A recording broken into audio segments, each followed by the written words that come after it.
Hello, Gavin, how are Hey, you? how's it going? Sorry I'm late. I was just having issues getting into Zoom here. It's okay. How is everything with you? Good, thank you. Very good. Just sorting some issues with my phone not playing videos properly, but will hopefully the managers will be able to fix that for me. This, I don't know, technology is great, but, you know, oh, I had a software update on my phone and Oh no. it stopped getting network. And Oh no. I called support. They told me, "Oh, there's may be an issue with the hardware." I said like an hour ago before the update, it was working. Mm, Not you telling me it's the hardware? Like you kidding me? What's wrong? yeah, that sounds very similar to what happened today. I was playing videos fine, uploading videos fine, and then all of a sudden I'm getting black screens instead of videos. I'm like, what happened? And this is a brand new Samsung, like the latest one, so it shouldn't be happening. Yeah, technology is great, but you know, Yeah, the better it gets, the worse it can yeah, be the as worse well. the experience. Yeah. Anyway, and we are 1 week away from the physical release of Materia, best of 2011, 2024. Are you Yeah, looking forward for yeah, the it's release? really, it's really very exciting because I've never really done vinyl before, or any kind of proper physical media, and I always wanted to do it because my fans have asked for it always. But I was just waiting for the right opportunity and the right partner to do it with. Yeah. So yeah, And when Napalm approached, I was like, yeah, this seems like a really good fit. no, I think it makes sense anyway. And Um, but before we talk a bit more about the songs on the album, let's go a bit back in time with you. yeah, What is your background musically? Are you a self-taught musician? Did you study? How did it all start for you to get into music? yes, I am self-taught, and I've always wanted to play music, even when I was a little kid. Like I would be 6 years old with a tennis racket playing guitar to like pretending to be Slash from Guns N' Roses Yeah. or like Iron Maiden. And it was when I was 15 that a friend of my mother's gave me an old Spanish guitar, a secondhand Spanish guitar. And like 5 minutes after I picked it up, I was like, yeah, there's never going to be anything else for me. This is it. This is my life now. I just knew straight away. It was like, there are not many things that I'm naturally good at. So when I finally found one that I had a bit of a knack for, Yeah. and how much I enjoyed it, I was like, yeah, this is it, music for me. So I was in bands all through my teenage years, all through my 20s. Um, and then at the end of my 20s, the band I had kind of fell apart, and I was a little sad and started writing some silly songs about video game characters just to cheer myself up. And that was accidentally how Miracle of Sound then got started, just from realizing that people are actually enjoying this. So let's make some more. Yeah. And you started doing that, and you started the YouTube channel. You know, it's unbelievable how much creativity it is or there is online these days. But Yes. to Mm. find someone that's not playing someone else's songs and creating original music, even if Yeah. it's based on movies or video games, whatever, it's very rare, especially Yeah. any success. And Yeah. I think, knowing a bit of the gaming community, I understand why there are Yeah. ferocious fans. And when they love a game, when they love a character, I mean, Mm. they really do. They're very, very passionate fan base, Yeah. gamers. In terms of like playing other people's songs, um, I have a little story about that. So one of my first ever shows I did when I started writing music was I played 14 of my own songs and I played one cover version. And everyone in the audience kept telling me afterwards how good the cover version was. And I was really upset. Like, did you not like my songs? And it felt bad that the song that people wanted the most from me was a cover version. I said, I never want to feel like that again. Yeah. I'm going to focus on being the best songwriter I can be, and really, really, really developed that over the years now. And now I'm the person that other people cover my song, and my song is their biggest hit. That's it's a funny thing that, Valhalla Calling, it's probably so many bands cover that song. Yeah, Feuerschwanz, yeah, comes to mind. They do probably one of the best versions of it, I you know, love it. I love that version. Yeah. and I mean, they're really good at it. But, Mm, going already into that, when you see other artists covering your songs, is mm. there, we don't need to name names anyway, but No. there one or a few that you said like, you destroyed my music. What are you doing? And that's rare to feel like they destroyed the song because, music is very, I mean, music is so subjective and Yeah, depends on the individual. There are versions that I like more and there are versions that some fans prefer that I don't prefer. But I kind of have just really mixed feelings on cover versions in general, not because of the artists who do them, because of the laws. yeah, Because there's no other medium where you can take someone else's work and monetize it without their approval or permission. And I think that's a little bit messed up. yeah. Because compulsory license law means if you write a song tomorrow, I can take your song, re-record that song, take 80% of the profits. My only legal obligation is to pay you 20%.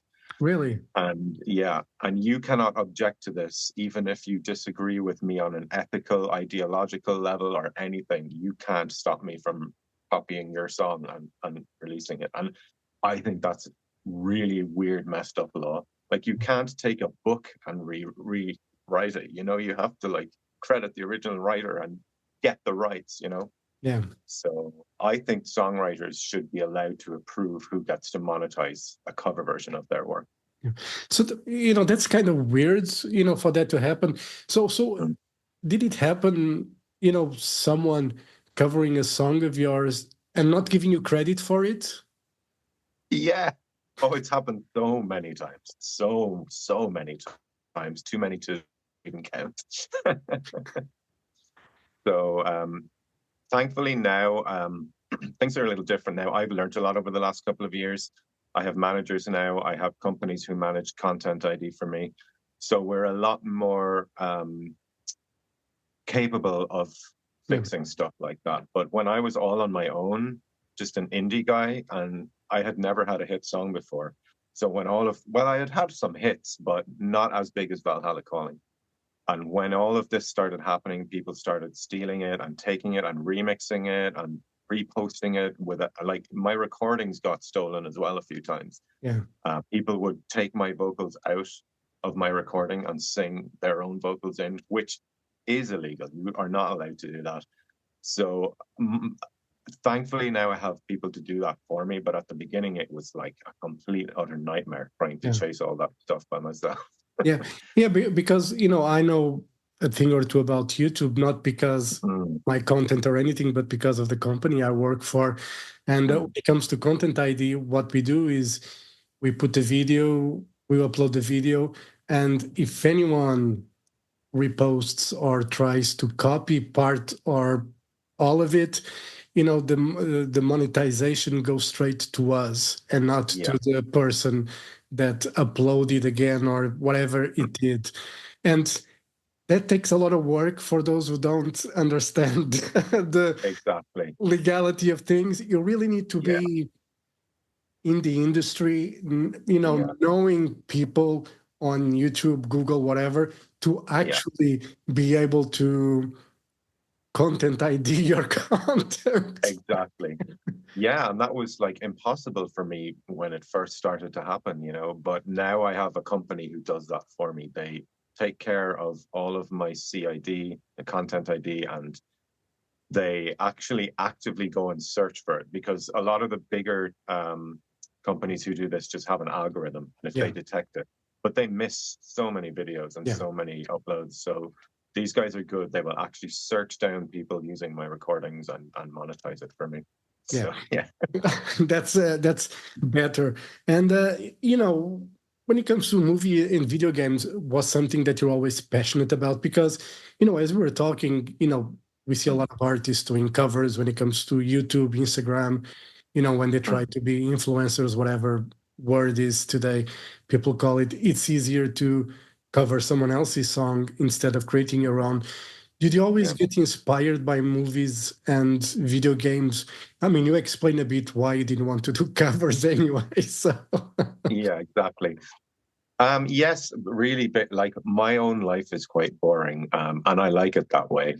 I don't really have a whole lot of stuff to write about in my life, you know. And I've always been interested in big cinematic, larger than life music, and I like having words and stories that match with it, because I'm really into like Devin Townsend and Nightwish and Nine Inch Nails and like David Bowie and bands that really embrace that big cinematic yeah, sound. And for me, like writing about epic stories just seems to match that. yeah. Mm, From all the songs, you have a lot of songs on mm. your catalog now. But Yeah. do you remember the one that took you the longest and took you the shortest to complete? Oh, yes, I do actually. I don't remember which one. Oh, okay, but funny enough, when it came to the actual writing, believe it or not, Valhalla Calling was one of the shortest. I accidentally came up with the chorus for that song in the shower after playing Assassin's Creed. And I was in the shower and I just went, "Oh, Valhalla calling me." And I was like, "Oh, I have something here. Let's go make a song." And I wrote the whole rest of the song in half an hour because uh, Norse mythology, it's so easy to be inspired. Yeah, And there's so much to take from there and Viking history. But actually creating the song and recording it and producing that took a lot longer. yeah, That took like 60, 70 hours. But the longest song was a song called Mojave Song, which took 2 months really to kind of mix and create. And I was going crazy. I had to re-record vocals. I was so sick of this song by the end. And my wife was so sick of this song by the time I finished it because it was being playing all day, every day. yeah. So she actually got the waveform of the song framed as a gift just to troll me because I was so driven crazy by that song. But there are some songs that like they don't take that amount of time to create, but it might be a few years from when I first get the idea for the song and actually end up finishing the song. So, do you have many notes on the phone or on the computer or on a notepad of Yeah, ideas that you still haven't used? yeah, all the time. And I'm always waking up at like 3 o'clock in the morning and singing into the phone with melodies and lyric ideas. And I'm really chaotic. I have stuff everywhere. I don't know if you know the app Master Writer, but Yeah. it's an app that helps you organize your songs. And I have so many just one verse or one line or one chorus in there. It's crazy. And your wife still sleeps in the same bedroom as you? Yeah, yeah. She's a very patient woman. I mean, if I had someone waking up at 3 in the morning just to hum ideas to a phone or Yeah, something, I would just tell you, go to the other room or go to the couch, leave me alone. exactly. Well, as she says to me, these songs bought this bedroom. So Well, yeah, yeah, that's a good thing, and yeah. No, I will usually leave the bedroom if I'm going to yeah, sing something. yeah, and obviously all the songs you created are your babies. Yes. They all mean something in way or another to you. But Yeah. is there one that is more special to you for whatever reason? Yeah, there are a few. So like a lot of these songs, even though they're based on outside subject matter, can be quite a lot of personal lyrics in them. So there's one song called "Ode to Fury," and I wrote this after playing God of War. But the song is about dealing with the emotion of anger and dealing with your past trauma and trying to find ways to let go of that so that you don't hurt yourself and other people in the future. And that's like a very personal and very important song to me. And it's on the best of. So yeah. And also the song Sirona, which is on the best of, is one of my favorites because I got to sing in my Irish language in that song. And actually, the next project I'm doing is an entire album of like Celtic Irish feeling folk metal. So yeah. Well, that sounds interesting. It's not. I have family in Ireland, in Wexford. I go Nice. down Oh, Westford, cool. yeah, Yeah, and I go there on a regular basis, and I see nice. the kids, learning Irish, and they try to Mm, speak, and you just say English, please, sorry. yeah, yeah. It's a beautiful language, but Yeah. it's extremely difficult to learn. Like really difficult. We learn it in school, and it's still when we leave school, we are still we don't speak it very well, you know. And how long do you think you is going to take you to finish that project in the Irish language? Um, I have no idea. I never put deadlines on my work because I'm very neurotic about getting things right and finishing the mix right, and it just is finished when it's finished. I hope it's going to be finished around like February or March, but I really don't know. I actually, we're talking to a record label to see if they want to do this album, and that's one of the things that unfortunately I had to tell them is like, I unfortunately cannot give you a date yet because I don't know.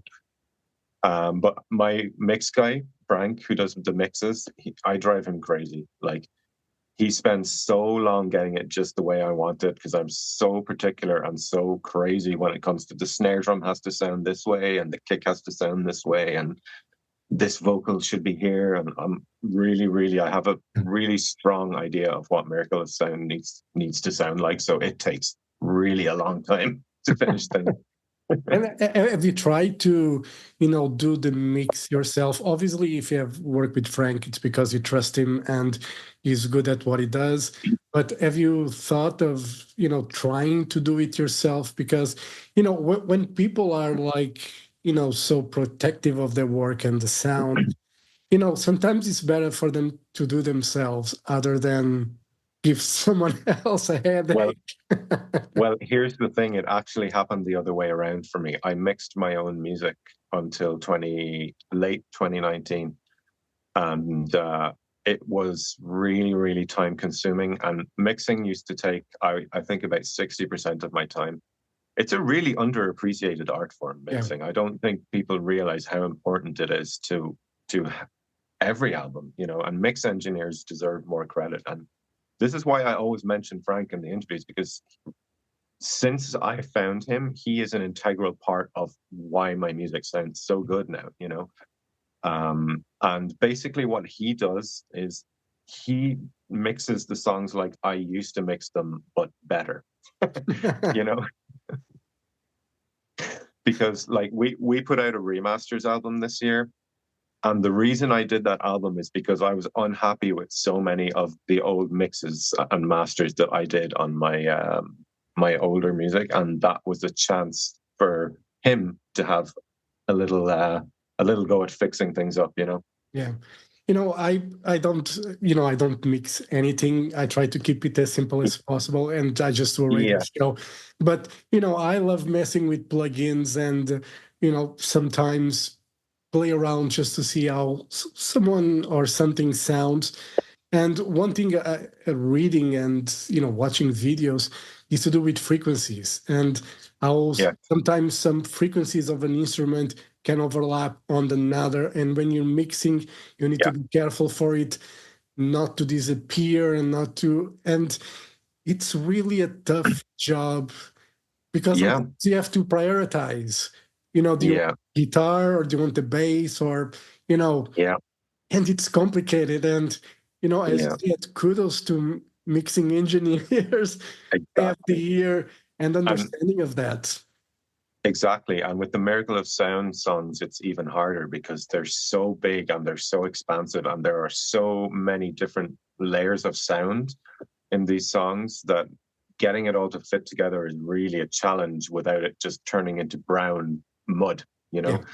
And I drive him crazy with frequencies as well. Like I will be emailing him at like 5 o'clock in the morning. Like I just noticed that like at 563 hertz in this snare drum here, there's a little too much of the ring, the kind of whoa, and in the cymbal here at you know 8,020 hertz, there's like too much of this kind of peak biting sound, you know, and he's like, "Oh, I've never met someone who's so like particular about this Yeah. shit," you know. I can remember always when I was a kid, I used to listen to metal on really bad headphones Yeah. and it sounded horrible. Yeah. Like just fizz like a wasp in a jam jar, you know. And I've always tried to avoid anyone having to experience my music this way because I know everyone listens on phones now. Yeah. So I try to be very careful to take out any frequencies that could be really biting and frustrating to someone's ears.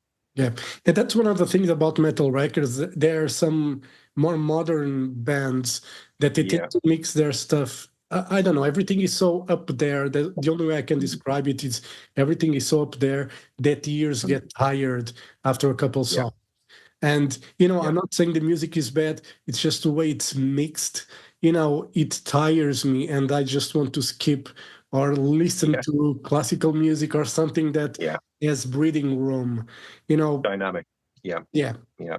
So We try to avoid that if we can. And I feel like it took a while for us to get to that point because Frank would come from a background where if you're mixing a metal song, you do it this way. If you're mixing a rock song, you do it that way. But my approach is no, it's not a metal song, it's not a rock song. It's a Miracle of Sound song with metal elements. And this is the way we mix every song, but just with extra elements. And we always keep it within a certain kind of I suppose, a certain methodology, you know, yeah, with the mixing.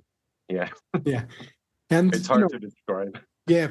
But you said like a lot of people listen to with headphones. Headphones are getting better anyway than they used to be back in the day.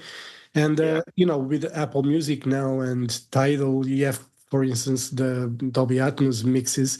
Have you ever thought of mixing some of the songs, like a song like Valhalla Calling, because it's so epic?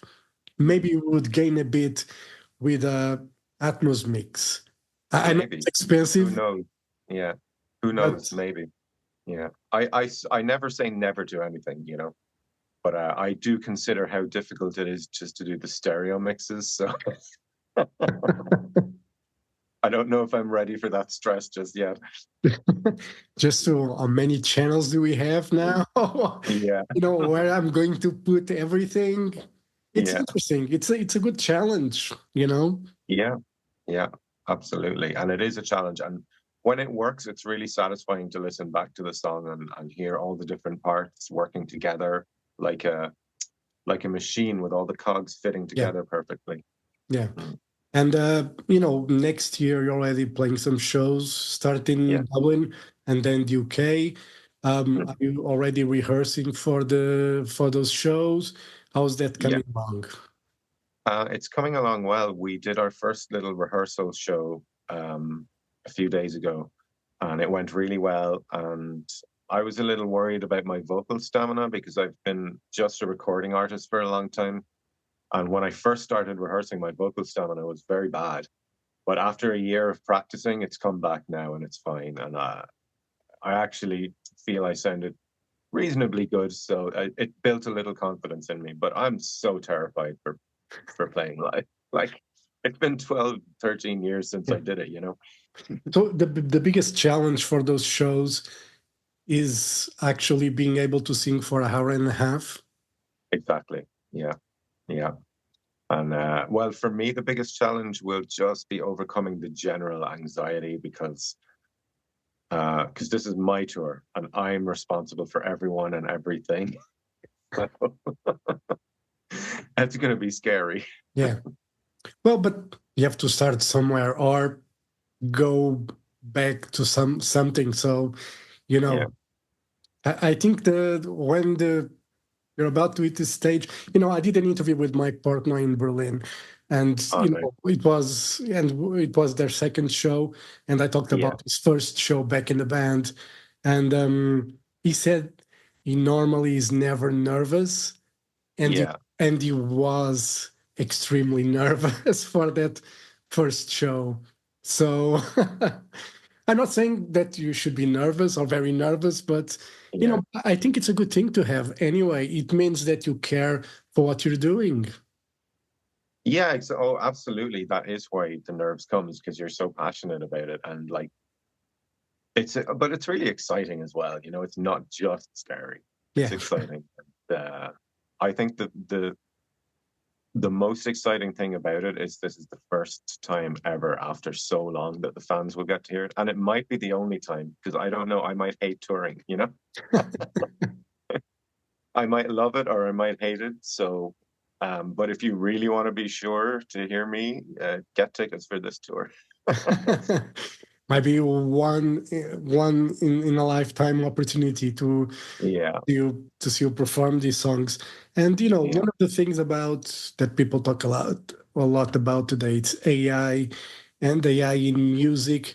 Do you think AI can help creativity, or it can be just you know mm, a bad thing? yeah.